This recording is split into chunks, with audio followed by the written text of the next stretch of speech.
Friends, today எபிசோட்ல சூர்யா வந்து வீட்டுக்கு வரார். மகா வேற இத்தனை கால் பண்ணிருக்கா, என்ன சொல்ல போறாளோ தெரியலையே அப்படின்னு சொல்லிட்டு வராங்க. மகா கூட வந்து ஐஸ்வர்யா இருக்காங்க. சூர்யா வந்து மகாவுக்கு தான் உடம்பு சரியில்லைன்னு சொல்லிட்டு மகா கிட்ட கேரிங்கா பேசுறாரு. ஐஸ்வர்யா வந்து மகாவை தனியா கூப்பிட்டு போய் நீ இப்படியே மெயின்டைன் பண்ணிக்கோன்னு சொல்றாங்க. ஐஸ்வர்யா வந்து சொல்றாங்க நீங்க போன் எடுக்காதனால மகா சாப்பிடல அப்படின்னு சொல்லிட்டு. சூர்யா வந்து மகாவுக்காக கஞ்சிலாம் வச்சு எடுத்துட்டு வராங்க. மகாவுக்கு வந்து ஊட்டி விடுறாங்க. மகா வந்து ரொம்ப ஹாப்பியா இருக்காங்க. ரெண்டு பேருமே தூங்குறாங்க. அப்ப மகா வந்து கொஸ்டின்ஸ் கேக்குறாங்க. போன் கூட எடுக்கல, அவ்வளோ பிஸியா, எங்க மீட்டிங், எந்த கிளையண்ட், லேடிஸா ஜென்ஸான்னு சொல்லி கேக்குறாங்க. சூர்யாவுக்கு வந்து என்ன பதில் சொல்றதுன்னு தெரியல, படுத்து தூங்கிடுறாரு. மகா வந்து ஐஸ்வர்யா கிட்ட வந்து சூர்யாவையோ ஒரு பொண்ணையோ ஹாஸ்பிட்டல்ல பார்த்தது சொல்றாங்க. நான் சூர்யா கிட்ட இவ்வளவு கொஸ்டின்ஸும் கேட்டேன், பட் அவர் எதுவுமே எனக்கு சரியா ரெஸ்பான்ஸ் பண்ணலன்னு சொல்றாங்க. நீ சும்மா விடாத சூர்யாவை அப்படின்னு சொல்லிட்டு ஐஸ்வர்யா சொல்றாங்க. மகாவும் ஐஸ்வர்யாவும் பேசிட்டு இருக்கத வந்து சூர்யா கேக்குறாரு. இவ்வளவு தெரிஞ்சுதான் நேத்து என்ன டார்ச்சர் பண்ணியா, இருக்கு மகா உனக்கு அப்படின்னு சொல்லிட்டு சூர்யா மனசுக்குள்ள நினைக்கிறாரு. மகா வந்து குளிக்க போறாங்க.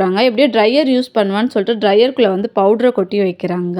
மகா வந்து ட்ரையர் யூஸ் பண்ணலான்னு வராங்க. அது சூர்யா மேல அடிச்சு விடுறாங்க. என்ன பண்ற மகா அப்படின்னு சொல்லிட்டு சூர்யா அலறாரு. தேங்க்யூ.